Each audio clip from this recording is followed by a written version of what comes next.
Naghahanda na umano si Paula Avellino para sa nalalapit na biyahe niya sa South Korea. Bagay na agad ikinatuwa ng kanyang mga fans. Dahil dito, marami ang nagtatanong kung makakasama rin ba niya ang kanyang leading lady na si Kim Chiu sa pagdalo sa 2026 Seoul International Drama Awards.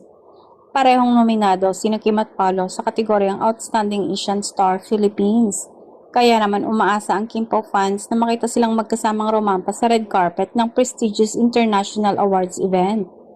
Patuloy rin ang pagbuhos ng suporta ng kanilang fandom sa online voting para sa dalawa. Bagamat wala pang opisyal na kumpirmasyon mula sa kampo ni Kim at Paolo tungkol sa kanilang pagdalo, patuloy ang espekulasyon ng kanilang mga tagahanga. Bukod sa awards night, inaabangan din ng publiko ang susunod na proyekto ni Kim at Paolo kabilang ang Prime Video original series na Kopino, na meron ding mga eksenang kukunan sa South Korea. Dahil dito, lalong tumitindi ang excitement ng kanilang supporters.